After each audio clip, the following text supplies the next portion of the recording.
Elon Musk exposed a new feature on his coveted X, formerly known as Twitter, where he was going to let everybody know where the accounts are based. And so put up this headline from the Daily Beast, Kylie.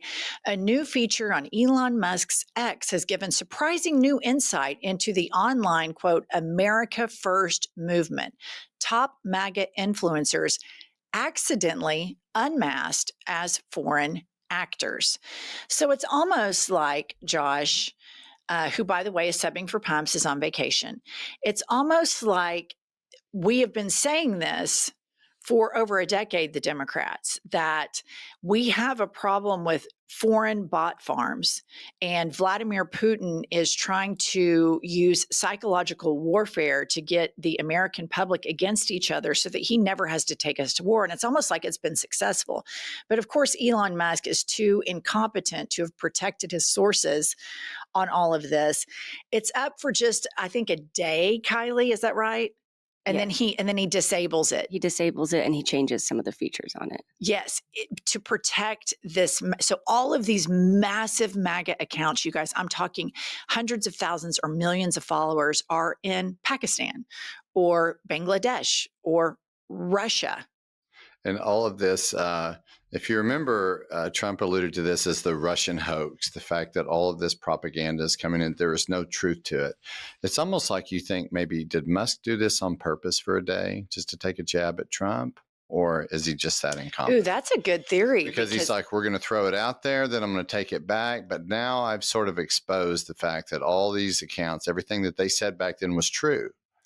I hadn't thought about that. That's a really good theory, because Pumps and I often say that when it comes to Kanks and Musk, it's clear that they don't really like each other. That's and right. It's clear that they see each other as transactions for transactional means. Musk needed Trump to get into the United States government to shut down all of these investigations into him and to keep the government contracts funding him.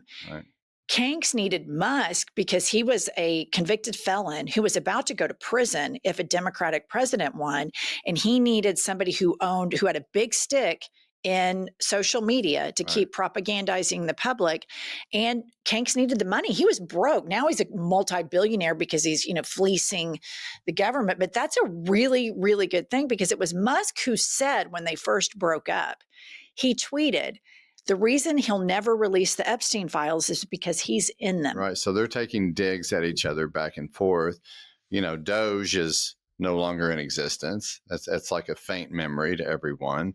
He's not in any way needing to be in Trump's good graces. So he says to himself, look, I think I'm going to show that the MAGA movement really started in Nigeria.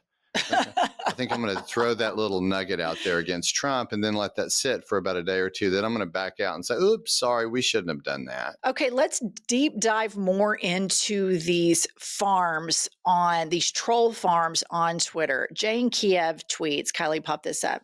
It's almost like everything we've been saying for 10 years about Russia, building a global troll farm archipelago to install Trump and rip apart American society, was true. Here is MAGA Scope, all of these MAGA first.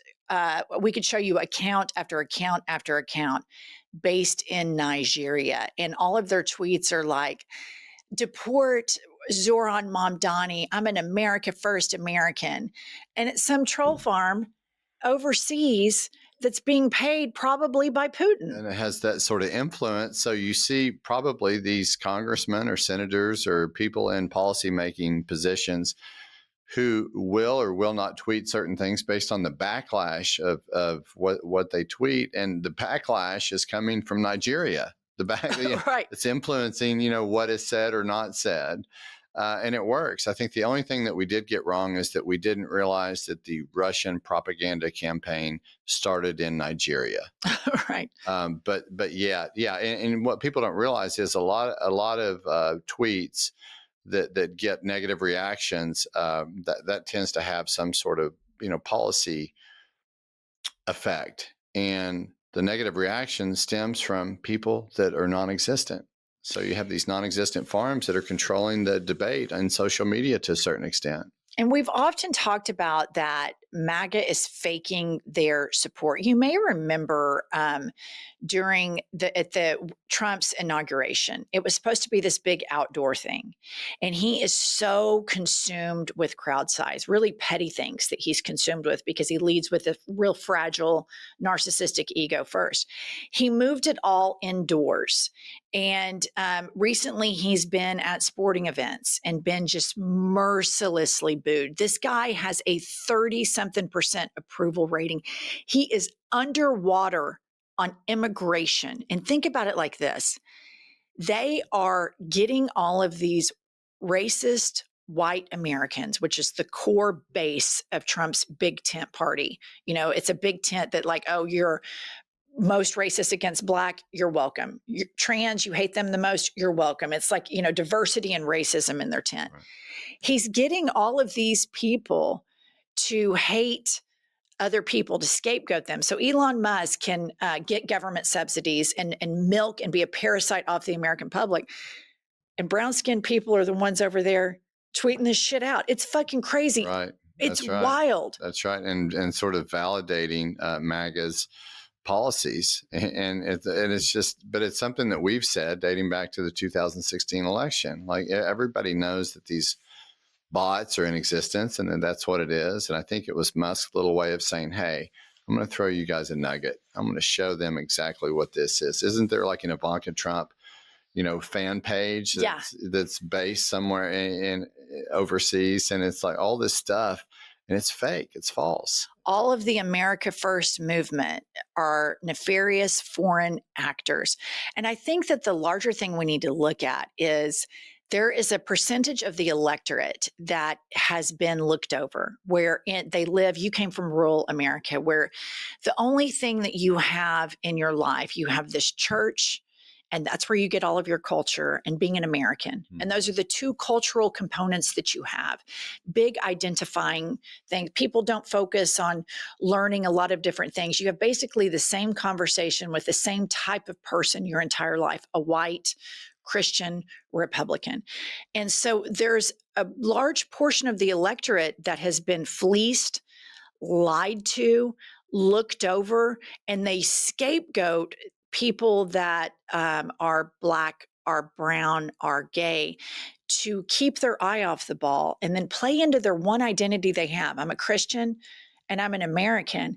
And it's just such a layup for them to get manipulated online and incubate their path into fascism. That's right. And part of that is to the defense of some of the American people. People don't have 2 to 3 hours to ferret through what's truthful and what's not online. Like, you get very small bits of information within 5, 10, 20 minutes because a lot of people have to work all day. Like, they get their information sparsely. And so you see these bots, you see this pushback online, you see that for 5 or 10 minutes. You don't know a backstory. You don't know who it is. You just think, oh gosh, that's being said, and then your nationalism takes over and you want to root for your country. And it's just a real quick thing. Most people can't digest and spend 2 to 3 hours online trying to go through this maze of issues to realize that the government is lying to you. They just don't have that kind of time. And it's a real confirmation bias. Like, if you're super, into nationalism, and you're super into your church, and you're super into patriarchal worldviews, if somebody tweets something like, look at this leader, he's such a wimp ass beta who hates America. It's this real red meat that people can go and can already confirm their bias. And go ahead. Or they say, like, for example, I'm going to side with Jesus and God every single time. Like, they create this narrative that really doesn't exist, but the person goes online and sees that. And yes, me too. I'm with God. I'm with Jesus. So yes, I agree with that person. Yeah. And then that's how it just starts. Like, and that person is in Nigeria. Yeah. And that person's in Nigeria, and it's a completely false narrative. Like, nobody's saying that you don't have to be, but they invoke that passion, and they've done it well since 2016. Okay. This was one of the more interesting accounts that was exposed. It's Joe Rogan Podcast News. You guys, this has 1.8 million followers, and they show clips of Joe Rogan's podcast. And everybody knows that Joe Rogan has the largest podcasting audience in the world, and he wields a big stick, and he allows a lot of this bro culture, toxic masculinity, pseudoscience, worship of Elon Musk. It all is rampant on his podcast. And so obviously, when you have assist accounts like this, it's still like, just for our podcast, we have our listeners, but then we have our social media clips that get viewed a lot more than an entire episode. The same with Joe Rogan. Well, where is Joe Rogan podcast news based?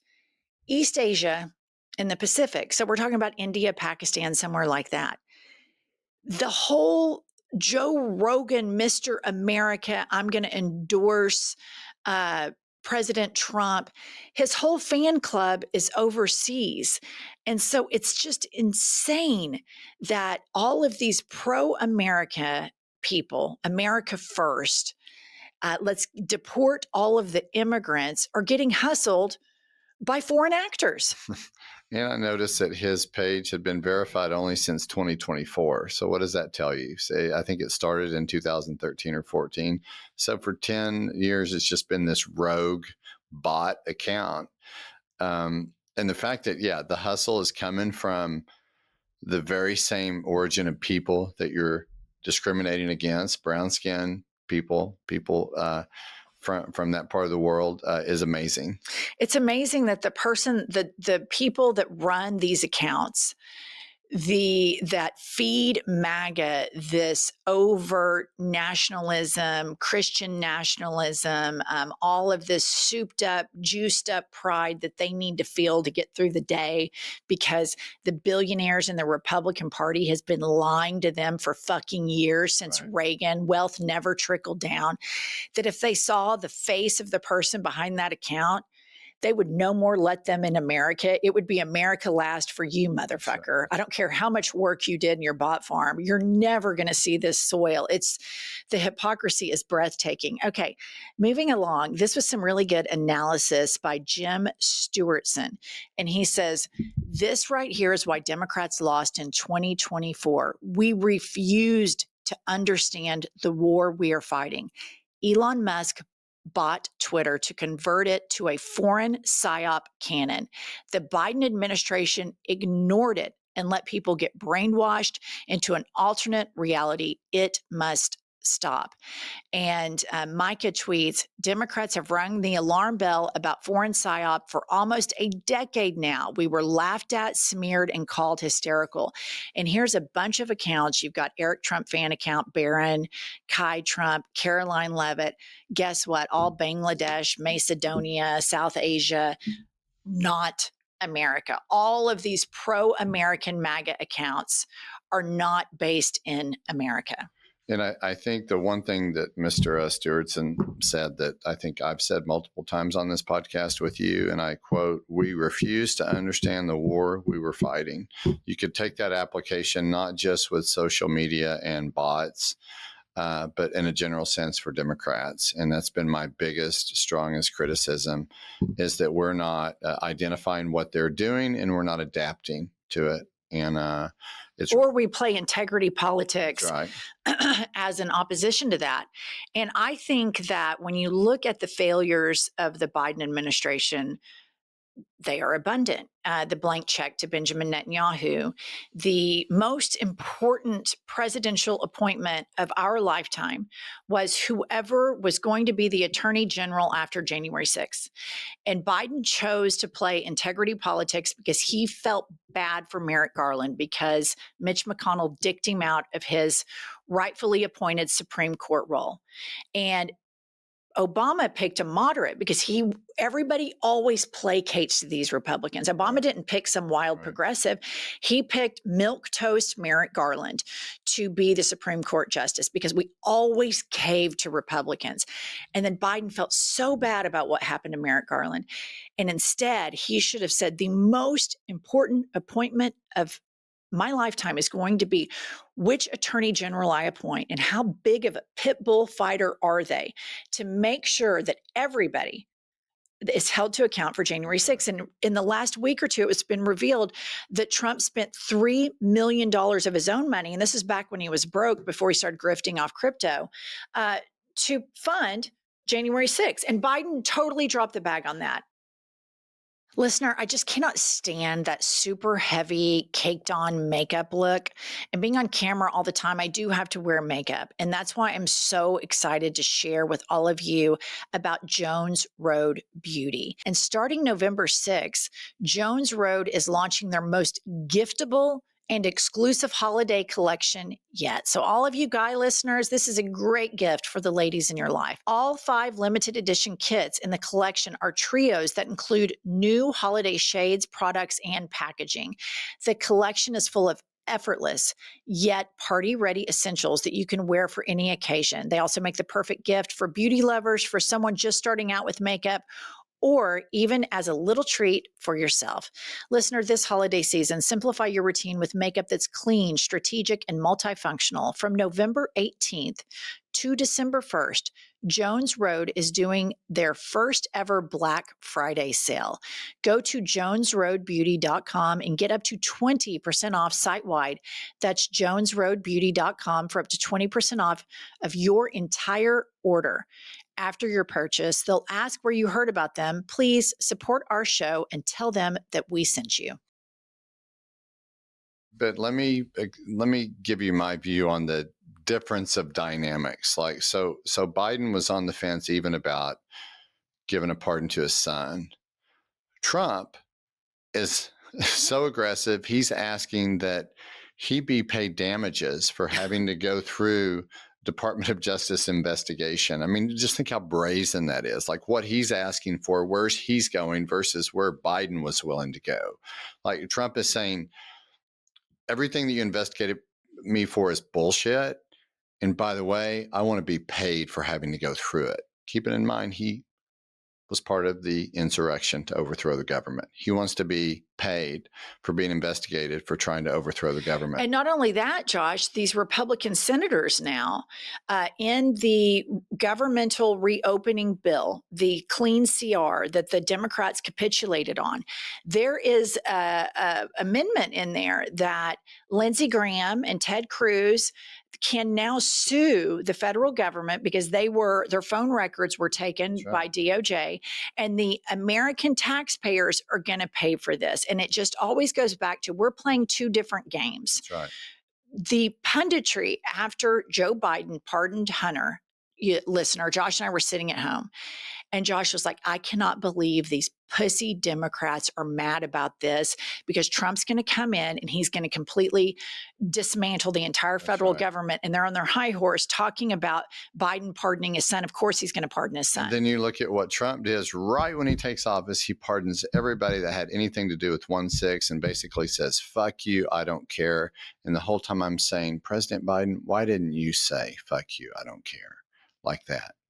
You know, it was pretty, it's just like this guy said, we refused to understand the war we were fighting. And everything goes back to that. And that's the thing. When the Democrats had power, they should have understood that Biden, particularly being in government for so long, he should have totally understood that what he tried to do on January 6th was completely different. That's right. And we needed an attorney general that was a goddamn pit bull. I mean, somebody who went in just like Brazil did with Bolsonaro. And all of these bots and regulating AI and regulating the internet is not censorship, it's safety. And that's what government's supposed to provide us, is safety. We cannot have these unregulated wild, wild west internet waves where, Betty and Dick down the street are all of a sudden, who were nice church going people, are now taking their orders from some bot farm in Nigeria, taking up arms. It's just insanity. I know. And then now we've got Senator Graham, who's going to be getting a $500,000 check from DOJ because DOJ is the party that will be negotiating that. All of that it just is mind blowing to me. That not only do we want to try to scrub or wash 1-6, but oh, by the way, it was a nuisance to me. I suffered damages. You need to pay me for that. I mean, that's pretty mind blowing that they would take it that far. Most people would just like for them to maybe move on from it and kind of whitewash it a little bit, but not these guys. They want to be paid. It shows you the Democratic Party has never fully grasped the fight that they're in That's right. with these right wingers. That's right. And that long before Trump, this indoctrination and propaganda has always been there. And us living in a red state, we see it. We see how diabolical they are. We see how thirsty they are for power. We see how compromised they are with integrity. And put up this tweet from Don Winslow. He says, "Dear MAGA, your entire MAGA movement is one giant lie. Your entire MAGA movement is a hustle, a cult, a con job. You got suckered. You are suckers." And here's the thing, the people who con them don't give a shit. They don't care. And Democrats think, oh, well, we really care about them and they're going to see that. They're never going to see it unless you start calling them out as liars. Every Democratic candidate should get in front of a camera and a microphone and say, you have been lied to for decades. You've been lied to for decades. These billionaires are making you get mad at the people who own the Mexican restaurant down the street that you love to go binge Mexican food on. They're making you get mad at them so you don't get mad at the billionaires. You pay a higher percentage in taxes than Elon Musk, Jeff Bezos. Elon Musk is now a trillionaire. He is rewarded. And I want to remind you, Elon Musk is always talking about immigration and he's so anti-immigration. He's a fucking immigrant. Elon Musk is an immigrant. That's just insanity. Insanity at its best. Another thing I saw that I thought was interesting, a respected attorney named Ty Cobb gave an interview yesterday, and he said that the Constitution was not built for someone to resist the efforts of someone as evil as a person like Trump. Basically, and there's a lot of merit to what he said. He basically saying that no one envisioned a person this diabolical that would do these kinds of things to be able to withstand the scrutiny of our protections in the Constitution. I thought it was interesting to hear someone be so candid and honest about it, because and he was a White House attorney in Trump 1.0. That's right. So you guys, in normal news cycles, something like this, Fox News, if they found out that the entire left-wing media ecosystem was based on foreign actors, it would be everywhere, just like the blowjob to Bubba would be everywhere. But corporate news is in on this hustle. They're in on fleecing the working class of America so that they can consolidate power at the top. So please subscribe to this channel. Pumps is on vacation, but it's a great way to support our podcast. Is buy our book, Life is a Lazy Susan of Shit Sandwiches. It's linked right below in the show notes. Josh and I will be back later with more news.